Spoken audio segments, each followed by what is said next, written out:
ও রং তুলি আর ক্যানভাস এর মাধ্যমেই একজন শিল্পী ফুটিয়ে তোলেন তার শিল্প সত্তাকে।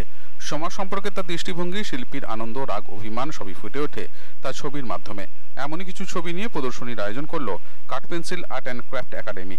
প্রায় 200টিরও বেশি ছবি নিয়ে শুরু হয়েছে প্রদর্শনী, যেখানে স্থান পেয়েছে 6 বছরের শিশু থেকে 60 বছর বয়সী শিল্পীর ছবি। মঙ্গলবার থেকে শুরু হয়ে আগামী 3 দিন এই প্রদর্শনী চলবে কলকাতার গ্যালারি গোল্ডে। প্রদীপ প্রজ্বলন করে এই প্রদর্শনীর শুভ সূচনা করলেন চিত্রশিল্পী সমীর রায় ও বিরাজ কুমার পাল। কাঠ পেন্সিল আর্ট অ্যান্ড ক্রাফট একাডেমির কর্ণধার সুপ্রদীপ দাস এবং সুপর্ণা ব্যানার্জি জানিয়েছেন, সকলের মধ্যে যে সুপ্ত প্রতিভা থাকে তা সকলের সামনে তুলে ধরতে তাদের এহেন উদ্যোগ। এটা তাদের বার্ষিক চিত্র প্রদর্শনী। আগামী দিনে আরো বড় আকারে এই প্রদর্শনীর আয়োজন করতে চান তারা।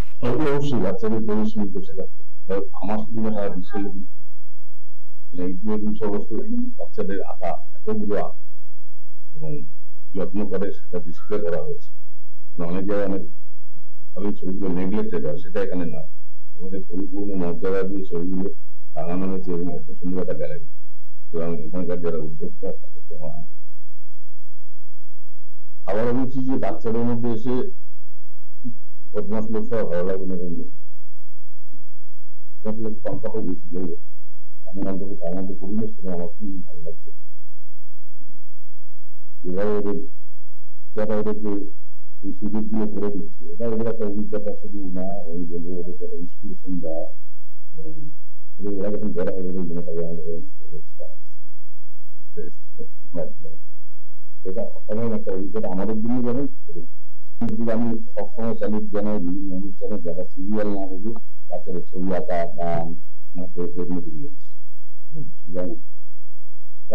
আমাদের কাছে আনন্দের বিষয়। কারণ যেটা নিজের ছবি আঁকি প্রচুর গার্জিয়ান আছেন, তারা যদি একটু মন দিতেন বাচ্চাদের প্রতি, তারা স্কুলে ভর্তি করিয়ে দেন, আমি স্কুলে ভর্তি করিয়ে দেন। ওরা ভাবেন না ওদের সঙ্গ করা, ওদের যিনি একটা ধরনের অ্যাক্টিভিটিস, কালচারাল অ্যাক্টিভিটিস ওদেরকে রাখা, তারা করতে যায়। নিশ্চয়ই দরকার আছে, যার সাথে সাথে জীবন কখনো সুন্দর হতে পারে না যদি না। সব জায়গায় ভালোই বলতে হয়, কিন্তু তার মধ্যে পার্থক্য থাকে। ডেফিনেটলি ভালো এই বাচ্চাদের মাঝে থাকাটা একটা বিরাট ব্যাপার। এই বাচ্চাদের কেন পিকাসো বলেছিলেন যে আমি যদি তোমাদের মতো ছবি করে রাখতে পারতাম আমি কিন্তু ধন্য মনে করতাম। পিকাসো বর্ণ ছিলেন একটা বিরাট গ্রেট আর্টিস্ট, কিন্তু তিনি ছোটদের মতো ছবি কোনোদিনই আঁকতে পারতেন না। চেষ্টা করবেন, আমি চেষ্টা করেও পারি না। সেই জায়গাটা একটা বিরাট ব্যাপার। এখানে এদের মধ্যে যে কি প্রতিভা আছে সেটা বোধহয় আমরা প্রথমে একটু বুঝতে পারি না। আমি জানি আমার ছোটবেলাতে যা ছবি এঁকেছি আমি জানতাম না এদের মতো এত সুন্দর সুন্দর ছবি। এই বয়সে যা ছবি আঁকা যায় কল্পনা করা যায় না, আমরা পারি না, পারিনি কোনোদিন। এই ছোট ছোট বাচ্চাদের জন্য কি বার্তা, কি বার্তা? হ্যাঁ, যেমন করছে এদের স্বাধীনতাটাই মেয়ের ব্যাপার। স্বাধীনতা দিতেই যাবে, এদের স্বাধীনতা কোনো হস্তক্ষেপ করে চলবে না। এদের স্বাধীনতা যে মুহূর্তে আমি করবো তারপরে আরো দিতে হয়ে যাবে, ওর নিজস্বতাটা হারিয়ে নেয়। বাচ্চাদের নিয়ে এক্সিবিশন যেটা হচ্ছে সেটা আমাদের 2 মাস আগে থেকে প্রিপারেশনটা নেওয়া একটাই কারণে, আমরা চেয়েছি বাচ্চাদের কাজটা গ্যালারিতে এক্সিবিট হোক।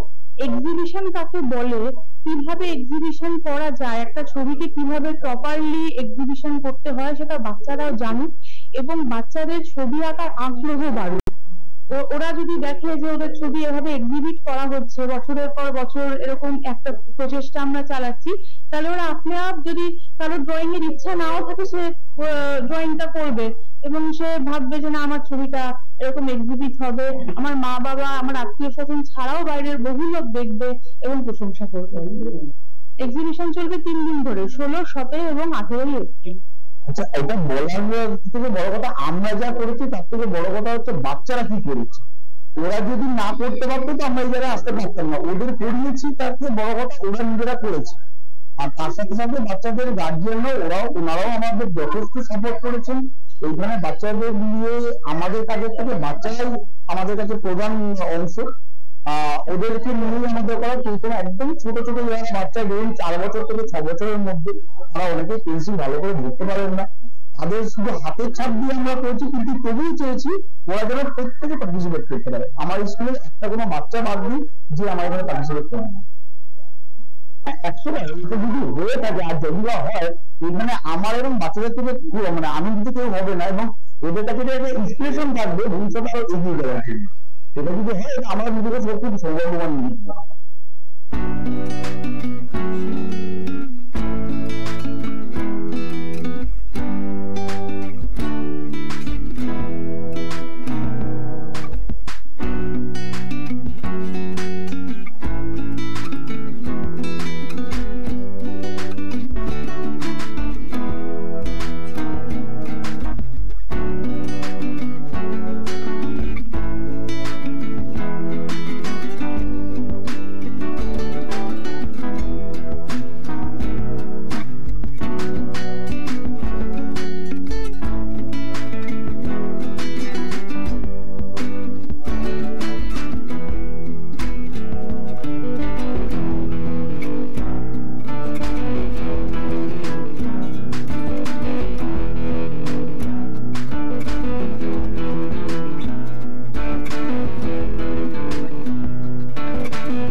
স্যার, হ্যাঁ, আমি বলেছি এইচআরকে।